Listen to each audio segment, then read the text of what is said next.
suis heureux d'être avec vous ce matin et de partager la communion fraternelle, la parole de Dieu. On ne se connaît pas, mais on partage un message, on partage un salut, on partage une personne, on partage un esprit, gloire à Dieu. Et c'est un peu de ça que je voudrais vous parler ce matin. J'ai été marqué en lisant le prophète Ésaïe. C'est magnifique, Ésaïe, n'est-ce pas ? Et quand vous lisez, pas seulement Ésaïe 53 et autres, mais quand vous lisez les 12 premiers chapitres d'Ésaïe, quand on regarde un peu ces 12 premiers chapitres, on a l'impression qu'il y a comme un résumé prophétique du message de Dieu pour l'humanité. Un résumé, en quelque sorte, et des paroles fortes que le prophète a prononcées il y a bien longtemps. Et je me suis dit, en fin de compte, cet homme, Ésaïe, il était animé par l'Esprit de Dieu, autrement il n'aurait pas pu parler et dire ce qu'il a dit. Il a parlé aux hommes de son temps, il a parlé de ce qui se passerait du temps de Jésus, il a parlé de l'avenir, des temps à venir, il nous parle encore aujourd'hui, ce matin. Qu'est-ce qu'il a vu ? On va résumer ça. On va faire 3 points ce matin et Dieu voulant 2 points cet après-midi. Il a parlé et il a vu la déchéance d'abord spirituelle qui s'est installée dans la société de son temps. Et c'est négatif, mais enfin c'est dans la Bible. Hein. Et il a vu le jugement de Dieu qui venait. Et vous connaissez ce magnifique passage du chapitre 6. Et là, il a fait une rencontre vraiment particulière, exceptionnelle avec Dieu, qui a marqué, n'est-ce pas, tout son ministère, une rencontre forte. Et après, quand on lit quelques autres passages, chapitres de ces 12 premiers chapitres, on voit, il va apporter, il va recevoir l'inspiration de Dieu, que Dieu a une solution pour son peuple, une solution pour l'humanité, une solution pour nous. Amen. Et après, il va voir les résultats de cette solution, il va voir le royaume de Dieu venir, et il va en parler. Et tout ça dans ces 12 premiers chapitres. Si vous avez l'occasion, vous l'avez certainement, vous avez une Bible, relisez ça, et vous verrez combien Dieu a parlé, et il parle encore aujourd'hui. On va lire dans le chapitre 6, si vous voulez, d'Ésaïe. Allons-y, on va relire ces quelques versets. Alors, Dieu. Chapitre 6, verset 1er. L'année de la mort du roi Osias, je vis le Seigneur assis sur un trône très élevé, et les pans de sa robe remplissaient le temple. Des séraphins se tenaient au-dessus de lui. Ils avaient chacun 6 ailes, 2 dont ils se couvraient la face, 2 dont ils se couvraient les pieds, et 2 dont ils se servaient pour voler. Ils criaient l'un à l'autre, Saint, et disaient, Saint, Saint, Saint, et l'Éternel des armées, toute la terre est pleine de sa gloire. Les portes furent ébranlées dans leurs fondements par la voix qui retentissait, et la maison se remplit de fumée. Je dis alors, malheur à moi, je suis perdu, car je suis un homme dont les lèvres sont impures. J'habite au milieu d'un peuple dont les lèvres sont impures, et mes yeux ont vu le roi, l'Éternel des armées. Mais l'un des séraphins vola vers moi, tenant à la main une pierre ardente qu'il avait prise sur l'autel avec des pincettes. Il en toucha ma bouche et dit, « Ceci a touché tes lèvres. Ton iniquité est enlevée et ton péché est expié. » J'entendis la voix du Seigneur disant, « Qui enverrai-je ? Et qui marchera pour nous ?» Je répondis, « Me voici, envoie-moi. » Amen. Amen. C'est un moment formidable, ça. Imaginez qu'on vive ça ce matin. J'ai l'impression que ça nous marquerait pour toute notre vie. Hein. Et en tout cas, c'est ce qui a été pour Ésaïe. Mais avant de vivre ces moments-là, il avait déjà, semble-t-il, exercé son ministère. Hein. Et vous connaissez, on va voir, la première chose, il va en quelque sorte, sans concession, il va décrire la situation morale de sa génération. C'est un peuple révolté contre son Créateur. Vous lisez ça au chapitre 1er, chapitre 1er, quelques versets. Ils se sont révoltés. Le bœuf connaît son possesseur et l'âne la crèche de son maître. Israël ne connaît rien. Voilà. Il y a une perte de connaissance de Dieu. C'est terrible par rapport à une connaissance vivante. Et frères et sœurs, nous, ce qu'on a besoin, ce n'est pas simplement d'une connaissance intellectuelle, mais c'est une connaissance de Dieu. Et là, le peuple, il a perdu ce contact avec Dieu, il a perdu cette connaissance vivante de Dieu. Et même à un moment donné, c'est presque une insulte qu'il fait au peuple. Il lui dit, ce peuple de Sodome et de Gomorrhe, voilà, c'est fort, ça va, hein. Vous ne trouvez pas, c'est terrible pour un Israélite d'entendre se faire traiter de peuple de Sodome et de Gomorrhe. Il n'y a plus que des apparences, il n'y a plus qu'une tradition, mais il n'y a plus de réalité. Alors, quand on lit ces passages-là, c'est un peu négatif. On va parler d'un peu de choses négatives ce matin, mais rassurez-vous, je crois que quand il parle comme ça, c'est pas, vous savez, il y a des gens qui sont les spécialistes du dénigrement. Il n'y a jamais rien qui va, ceci, cela. J'espère qu'on n'est pas comme ça ce matin. Hein, non, on n'est pas venu avec un esprit de dénigrement. Bon, et puis dans le monde, vous avez des gens, il ne faut pas être prophète pour dire que ça ne va pas, et qu'il y a des problèmes, et qu'il y a de la corruption. Mais cet homme-là, il ne le dit pas avec un esprit comme ça, il le dit parce qu'il dit les choses comme Dieu les voit. Comme Dieu les voit, comme Dieu les sent. Et je crois que l'Esprit de Dieu qui est dans l'Église nous fait sentir les choses comme Dieu les voit. Et nous n'avons pas un esprit de dénigrement, mais un esprit ouvert sur ce monde. Il peut être d'un côté très tentant, très, très beau, très formidable, et nous étonner. Mais nous savons, et nous voyons les choses comme Dieu les voit. Il va voir aussi le jugement qui vient. Il appelle ses contemporains à revenir à Dieu parce qu'il dit au chapitre 2, je vais vite, c'est un survol, on n'a pas le temps de s'arrêter, mais vous pourrez voir les choses de plus près vous-même. Mais il dit au verset 2, au chapitre 2, verset 12, il y a un jour pour l'Éternel des armées, un jour contre tout homme orgueilleux et hautain, contre quiconque s'élève et s'abaisse. Voilà. Il voit, il sent l'orgueil de l'homme, n'est-ce pas ? Et il sent que ça a offensé Dieu et qu'un jour le jugement vient, un jour même de terreur.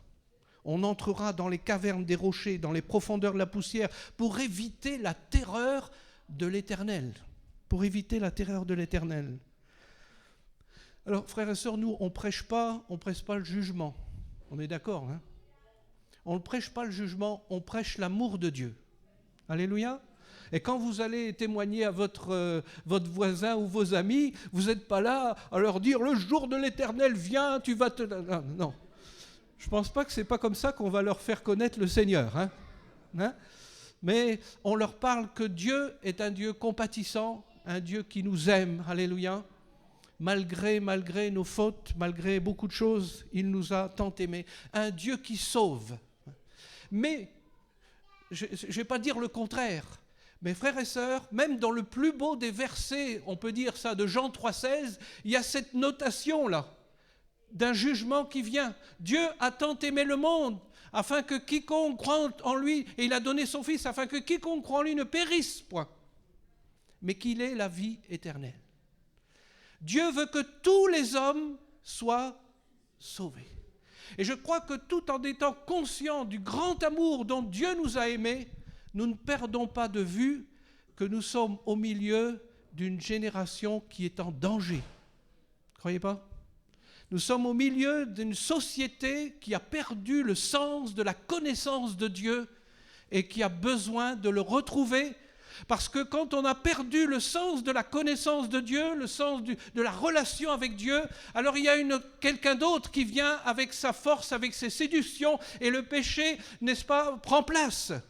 Quand vous n'avez plus Dieu dans votre vie, frères et sœurs, ce qui nous garde, c'est notre relation avec le Seigneur.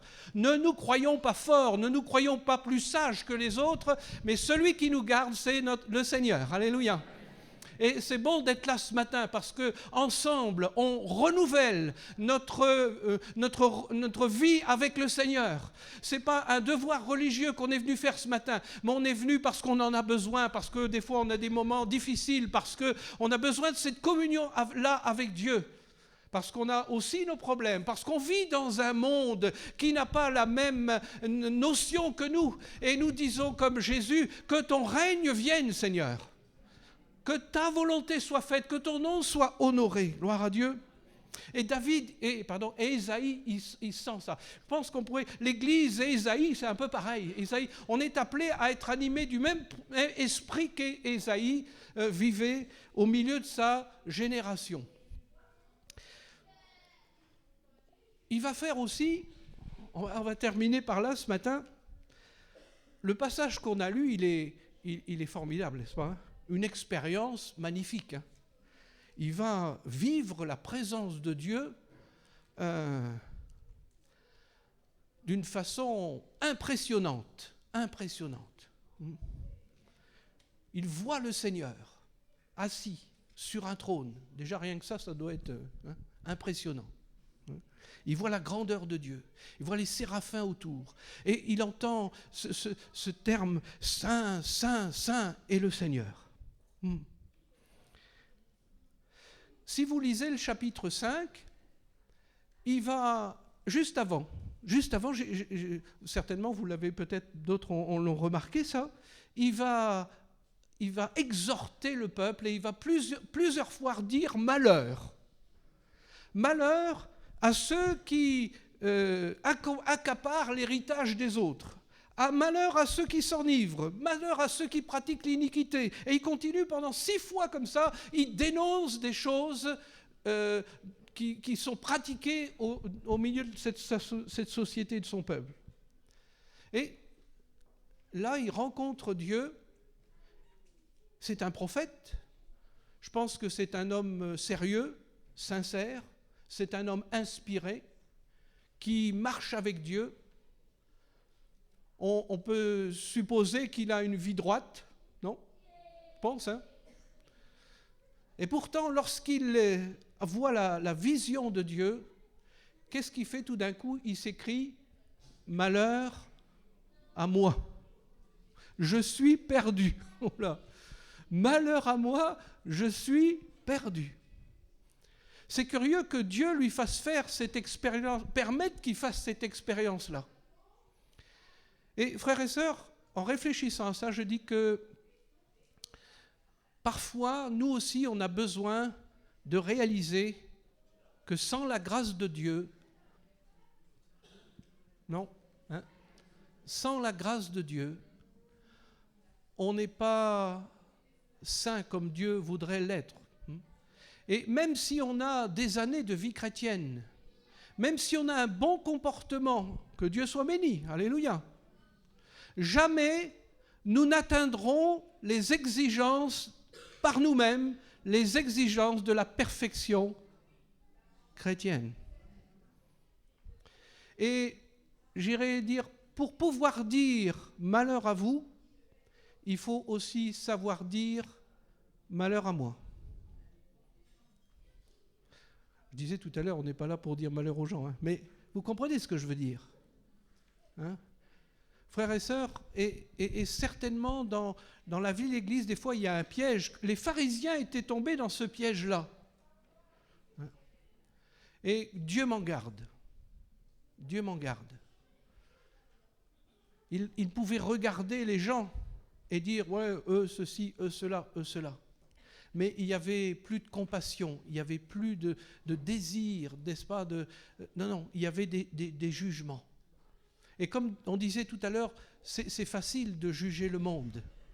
Mais nous ne voulons pas avoir cet esprit négatif. Nous voulons avoir un esprit ouvert, mais nous voulons être animés des sentiments du Seigneur qui a tant aimé un monde tant perdu. Amen.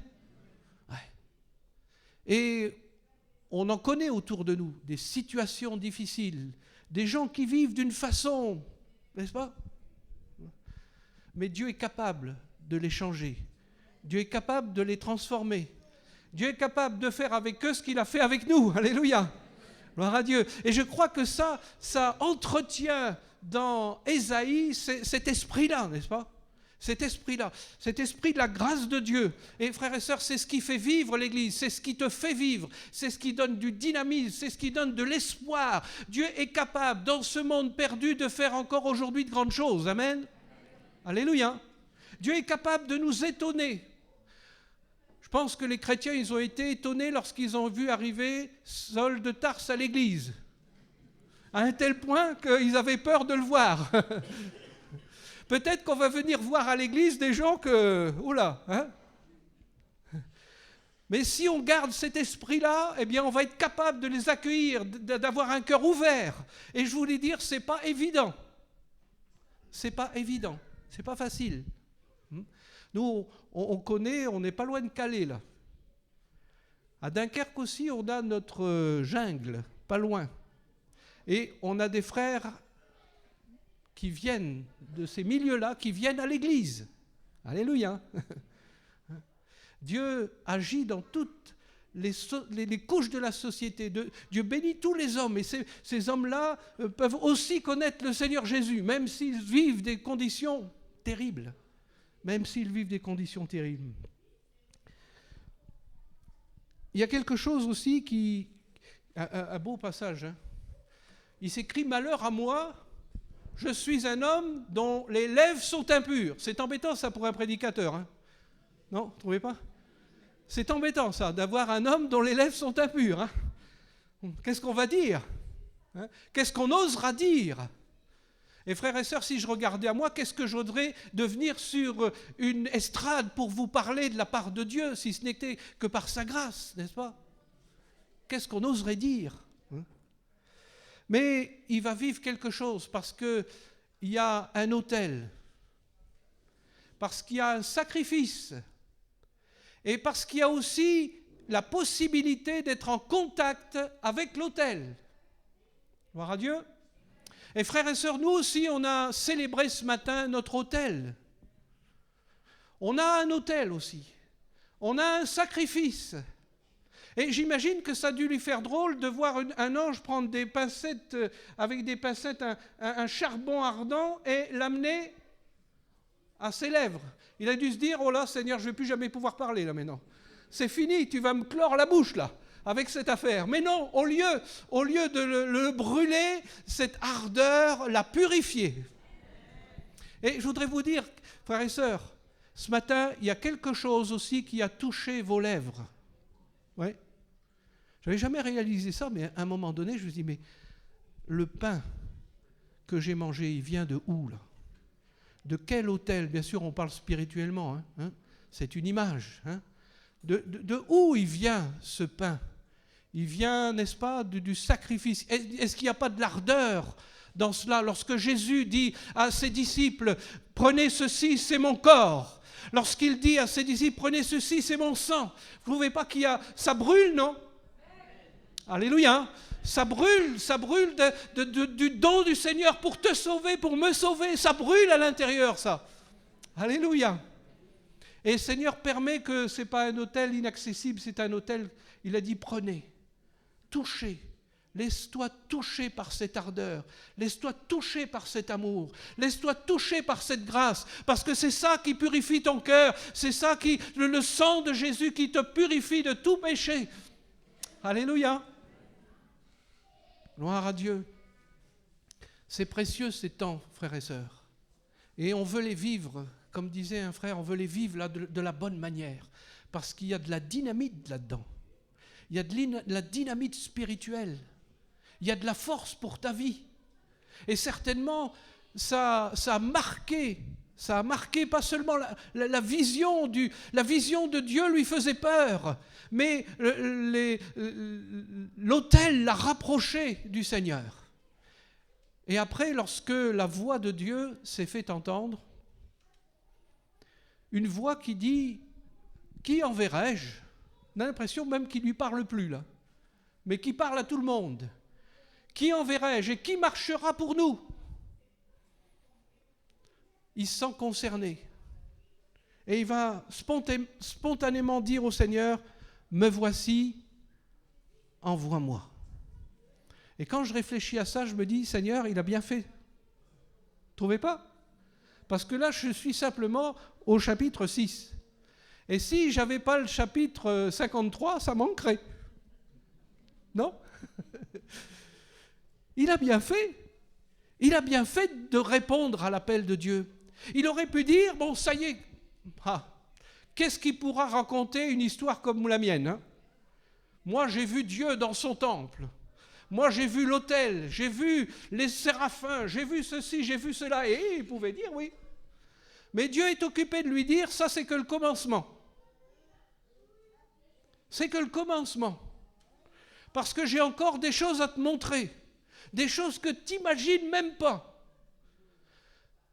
Des choses que moi j'ai préparées. Et frères et sœurs, ça me fait penser pour moi, pour vous, ne nous arrêtons pas. Amen. Ne nous arrêtons pas dans notre vie chrétienne. On a peut-être fait, on peut s'asseoir, et on est assis, bien assis, par moi, tout à l'heure j'étais assis aussi, hein, mais on peut s'asseoir dans la vie chrétienne et dire, ça y est, je suis arrivé. Seigneur, il m'a béni, et puis quand je regarde quand même, hein, il a fait ça, il a fait ça, il a fait ça. Je connais le Seigneur, je connais la parole, je connais ça. Mais frères et sœurs, je réalise même ça pour moi, il y a encore des choses à vivre. Non ? Il y a encore des domaines dans lesquels on doit entrer. Il y a encore des choses qu'on n'a pas, peut-être qu'on connaît, mais qu'on a besoin d'approfondir, vous ne trouvez pas ? Et c'est ça, je crois, qui est passionnant dans la vie chrétienne. C'est qu'on n'a jamais fini. On n'a jamais fini d'être sauvé. Non ? Toujours. On cherche toujours alors qu'on a déjà trouvé. Cherchez-moi, dit le Seigneur. Et je crois qu'on cherche. Moi, je cherche encore le Seigneur. On est appelés, frères et sœurs, à vivre des choses. Et Ésaïe, heureusement qu'il ne s'est pas arrêté. Et peut-être on pourrait terminer comme ça ce matin. Est-ce qu'il y a quelqu'un qui sent là, qui serait comme un peu arrêté? Arrêté sur ses acquis. Arrêté sur sa connaissance. Arrêté sur ses expériences. Mais le danger, frères et sœurs, c'est justement d'attraper une confiance en nous. Parce que qu'est-ce qui nous déstabilise? C'est toujours d'entrer dans des choses nouvelles, des choses qu'on ne sait pas faire, des choses qu'on n'a jamais faites. Ouais? Ça déstabilise. Et Dieu, parfois, veut nous amener les uns et les autres à faire des choses qu'on n'a jamais osé faire, peut-être. Je me rappelle les premières fois, on était exhortés, lorsqu'on était jeunes chrétiens, on était exhortés à louer le Seigneur à haute voix dans les assemblées, quoi. Mais moi, vous savez, j'étais un grand timide. Un grand timide. J'étais complexé, tout ce que vous voulez. Hein. Et ce qui m'a sauvé, c'est de connaître le Seigneur. Hein. Et les premières fois, je me rappelle la première fois où je me suis levé dans l'assemblée. Seigneur, merci pour ta Bible. Point final. La prière était courte, n'est-ce pas, hein? Mais ça sortait du cœur, parce que j'étais touché par la parole de Dieu. Mais il faut commencer un jour, hein? Non, hein? On commence petit et puis on va plus loin. Un pas à la fois. Le Seigneur, il ne nous demande pas d'aller décrocher la lune, il nous demande de faire un pas. Et peut-être ce matin, tu as un pas à faire. Tu as des choses que Dieu veut mettre devant toi. Et c'est le moment d'expérimenter que Dieu a des bonnes choses pour nous encore. Ah, il a des bonnes choses pour Ésaïe. On les verra cet après-midi. Amen. On va prier le Seigneur. Hein? Alléluia. Seigneur, c'est une joie pour nous d'être devant ta parole. Parce qu'au travers, elle, on sent un Dieu qui nous parle avec vérité, sans détour. Tu connais nos cœurs, tu connais nos vies, Seigneur. Et on ne veut rien te cacher, on veut venir à toi ce matin et te louer parce que, comme un père qui connaît les défauts de son enfant, tu l'aimes quand même. Et tu veux le bénir, tu veux l'éduquer, tu veux lui permettre de s'épanouir. Et Seigneur, je te prie pour tes enfants, je te prie pour ton Église ce matin, pour te remercier pour l'esprit prophétique qui est au milieu de nous. On est un peu comme Ésaïe, Seigneur. Tu nous as inspirés, tu nous fais voir les choses d'une autre manière. Tu te fais connaître à nous, Seigneur. Tu nous gardes, Seigneur, d'être des pharisiens, mais tu entretiens dans notre cœur un véritable amour, une véritable sincérité. Et ça vient de toi, Seigneur. Et on veut, Seigneur, te louer parce que tu es capable de te révéler, Seigneur, dans ton temple, Seigneur. Alléluia. Tu es capable de montrer ta grandeur, ta majesté. Et Seigneur, on te loue parce que tu as un avenir pour chacun de nous et des bénédictions en réserve pour ton peuple, mais aussi pour ce monde. Seigneur, tu vois cette génération qui a tant besoin de toi. Seigneur, que nos vies soient utiles. On te le demande dans le nom de Jésus. Amen. Amen. Que le Seigneur vous bénisse, frères et sœurs.